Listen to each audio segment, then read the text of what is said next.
মির্জা ফখরুল ইসলাম আলমগীর বাংলাদেশের রাষ্ট্রপতি নির্বাচিত হওয়ায় এবার প্রফেসর ইউনূসের কঠিন খেলা শুরু হতে যাচ্ছে, শুরু হবে। দর্শক, এখানে রাষ্ট্রপতি হওয়ার কথা ছিল প্রফেসর ইউনূসের। হ্যাঁ, it was agreement between BNP and professor Yunus.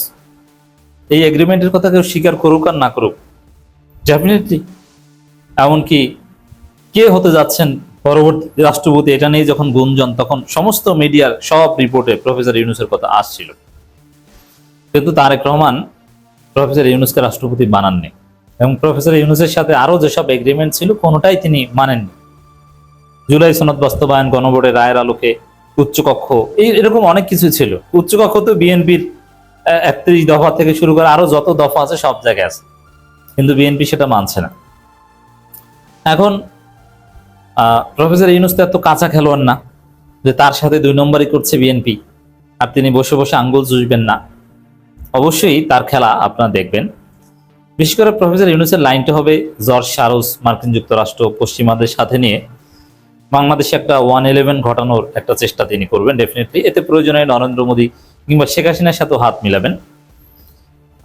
সেই খেলা শুরু হয়ে যাবে। এখন 111 ঘটানোতে একটা গ্রাউন্ড লাগে, একটা অস্থিরতা লাগে, সরকারের বিরুদ্ধে একটা জনমত লাগে। যেমন বিএনপির বিরুদ্ধে যে 111 ঘটেছিল 2007 সালে, তখন বিএনপি একটা ভুয়া নির্বাচন আয়োজন করতে যাচ্ছিল, ভুয়া ভোটার তালিকা তৈরি করেছিল, নিজেদের পছন্দের ব্যক্তিকে রাষ্ট্রপতিকে প্রধান উপদেষ্টা বানিয়েছিল, নিজেদের পছন্দের নির্বাচন কমিশন, মানে একদম পুরোপুরি আওয়ামী লীগের চাইতে জঘন্য নির্বাচন করতে যাচ্ছিল বিএনপি। যার ফলে দেশে আওয়ামী লীগের নেতৃত্বে জনগণের একটা আন্দোলন হচ্ছিল।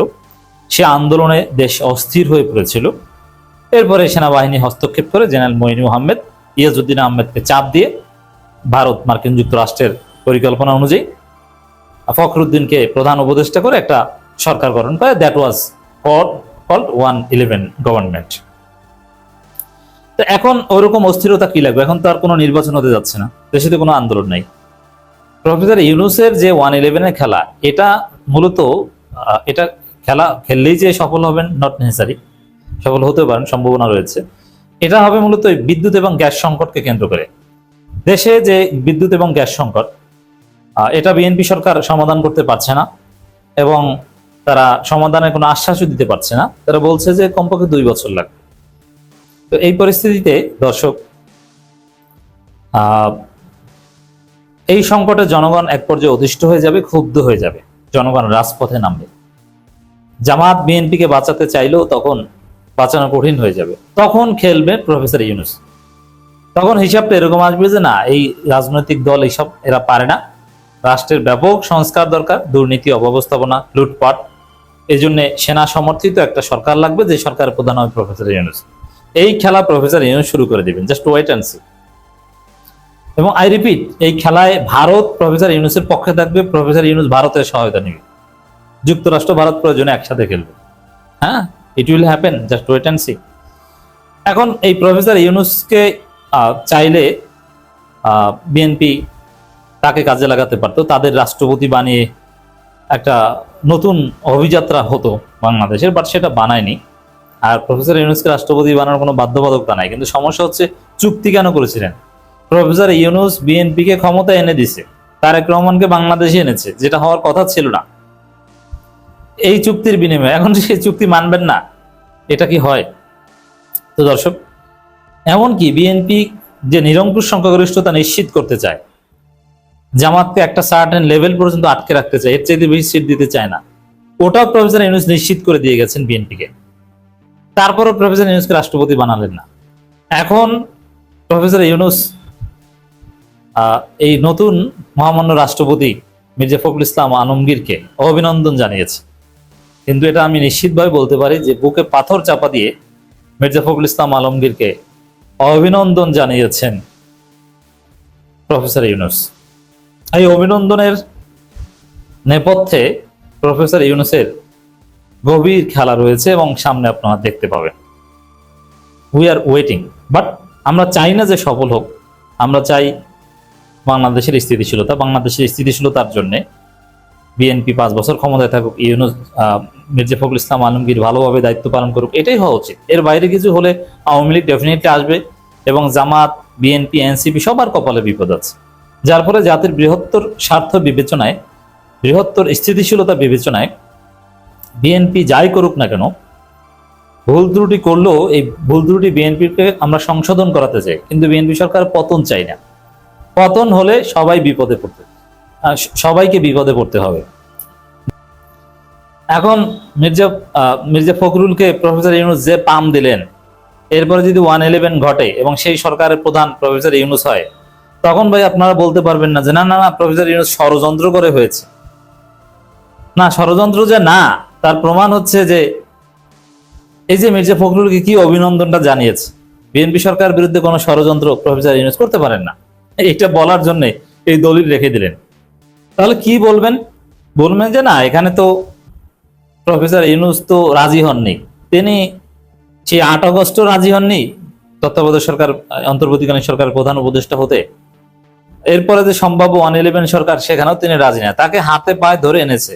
ওই সময় এনেছিল ছাত্ররা, এবার এনেছে সেনাবাহিনী। আর সেনাবাহিনী কোন লাইনে কাজ করে এটার একটু ধারণা দিই। যুক্তরাষ্ট্র যা চায়, এর বাইরে বাংলাদেশের মতো তৃতীয় বিশ্বের দেশে সেনাবাহিনী কখনো যেতে পারেনি। অতএব সেনাবাহিনী সবসময় পশ্চিমাদের লাইনে থাকবে, ইটস মাস্ট। আর যেভাবে হোক তারেক সরকারের পতন ঘটাতে উদ্গ্রীব হয়ে বসে আছে ভারত। মাত্র 1 ঘন্টার মধ্যে নরেন্দ্র মোদী গোষ্ঠী পিছু হটতে বাধ্য হলো।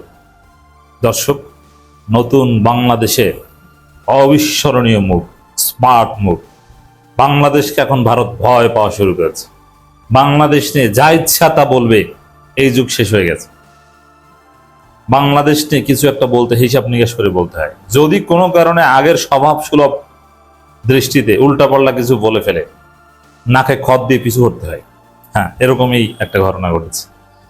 দর্শক, ভারত পাগলা কুত্তার মতো হয়ে গেছে যে বাংলাদেশের প্রধানমন্ত্রী তারেক রহমানকে ভারতে নিতেই হবে। এখন নিতে পারছে না, মাথা খারাপ। অবশ্য প্রধানমন্ত্রীকে ভারতে নেয়ার চেষ্টা দ্রুত, এটা আর একটা ষড়যন্ত্র। কারণ একটা সহজ বিষয় বুঝেন, যেমন প্রধানমন্ত্রীর বিদেশ সফর হতেই পারে, ভারত সফর হতেই পারে, কিন্তু যখন প্রধানমন্ত্রী ভালো মনে করবেন তখন যাবেন। কিন্তু যে দাওয়াত দিবে তার সময়ে তিনি সময় বেঁধে দিবেন, এটা একটা অপমান। এটা হতে পারে না। তার সময় মতো যাবে কেন? না, এখনই আসতে হবে, অতি দ্রুত আসতে হবে, এটা কেমন কথা? যেমন আমি আপনাকে দাওয়াত দিলাম যে ভাই আমার গুলশান 2 এর বাসায় আপনি আসবেন, ডিনার করবেন, কিন্তু আপনি যদি রাত 9টার মধ্যে না আসেন, আপনাকে আমি ভাত দেব না। এটা কি আপনার জন্য অবমাননাকর না? এটা কোনো দাওয়াত হলো? সর্বোচ্চ বলতে পারে যে ভাই এই সময়ের মধ্যে আসার চেষ্টা করবেন, আর দেরিতে আসলেও আপনাকে ভাত দিব না, এই কথা বললে আপনার আত্মসম্মান বোধ থাকলে আপনি যাবেন? ভারত বাংলাদেশের সাথে এই ফাজলামি শুরু করেছে। প্রধানমন্ত্রী যখন সুবিধা মনে করেন তখন যাবেন, তাদের দাওয়াত দেওয়ার কাজ দাওয়াত দিয়েছে, কিন্তু এখনই আসতে হবে, তাড়াতাড়ি আসেন, যত দ্রুত সম্ভব আসেন, দেরি হলে খবর আছে। এইগুলো তো এরকম যে দেরি হলে ভাত দিব না, এটা দাওয়াতের নামে আরেকটা অপমান। এটা কি খলিল রহমান বুঝে না? বুঝে বলেই তো দাম দিচ্ছেন। এখন ভারত, নরেন্দ্র মোদী আবার ভারতের অভ্যন্তরে বেকায়দায় পড়েছে, নিতেই হবে। তারেক রহমানকে না নিলে নরেন্দ্র মোদীর সক্ষমতা পুরো ভারতবর্ষে প্রশ্নবিদ্ধ হয় যে নরেন্দ্র মোদী ধৈর্য হয়ে গেছে, তারেক রহমান বাংলাদেশ সরকার গোনে না, বাংলাদেশ এখন নরেন্দ্র মোদীকে লাথি দেয়, এরকম একটা অবস্থা। এজন্য ভারতের মিডিয়ার মাধ্যমে নানান ভাবে প্রোপাগান্ডা চালিয়ে, এমনকি সরকারি ভাবে প্রোপাগান্ডা চালিয়ে নরেন্দ্র মোদী মান বাঁচানোর চেষ্টা করছে যে না না তারেক রহমান তো আসতেছে, এই যে 23 তারিখ 24 তারিখে আসতেছে, এই অমুক তমুক নানান কথাবার্তা। যেমন একটা খবর নানান ভাবে ছড়িয়ে দিল, এই যে 23 থেকে 25 আগস্ট দিল্লি সফর করতে পারেন, এবং ওই যে রুমা পালের যে ভারতীয় রয়টার্স, এরা এই খবর ছড়িয়েছে, এরা সরাসরি রয়ের প্রেসক্রিপশনে চলে। এবং মনে রাখবেন যে হচ্ছে সাউথ ব্লকের আন্ডারে, আর সাউথ ব্লকের হেড হচ্ছে সরাসরি দেখভাল করেন নরেন্দ্র মোদী নিজেই। নর্থ ব্লকের ওইগুলো হয়তোবা লোকাল অনেক বিষয়, পুরোপুরি সব প্রধানমন্ত্রী দেখেন না, দায়িত্বপ্রাপ্ত মন্ত্রী বা অনেকে দেখেন, কিন্তু সাউথ ব্লকের মিনিস্ট্রিগুলো সব প্রধানমন্ত্রী নিজে ডিল করেন। অতএব এই যে তারেক রহমান 23 থেকে 25 তারিখের মধ্যে আসবে, এই গুজব ছড়ানো, এটা সরাসরি সাউথ ব্লকের কাজ, মোদির কাজ। এমনকি ভারতের রাষ্ট্রপতি দপ্তর তারা বিবৃতি দিয়েছে, এই যে তারেক রহমান আসবে এই জন্য আমাদের এই প্রোগ্রামটা বাতিল করা হলো, কারণ ওই সময় বাংলাদেশের প্রধানমন্ত্রী আসবে, তাকে সংবর্ধনা জানাতে হবে। অথচ এরকম কোনো খবরই, এরকম কোনো সিদ্ধান্তই হয়নি। তো এগুলো কেন? যে মোদি মান বাঁচাতে অথবা তারেক রহমানকে ভারত সফর করতে নানানভাবে পরিস্থিতি তৈরির অংশ হিসাবে এরকম প্রোপাগান্ডা ছড়াচ্ছে, ভয় দেখাচ্ছে, চাপ সৃষ্টি করছে, যেন না আসতে হবে, আসতে হবে, না আসতে কেমন নয়। মানে এমন একটা, এই যে আসার কথা বলে আসতেন না তো খারাপ দেখায়, অতএব যাই থাক, এরকম একটা পরিস্থিতি তৈরি করতে হয়, তৈরি করার চেষ্টা করছে।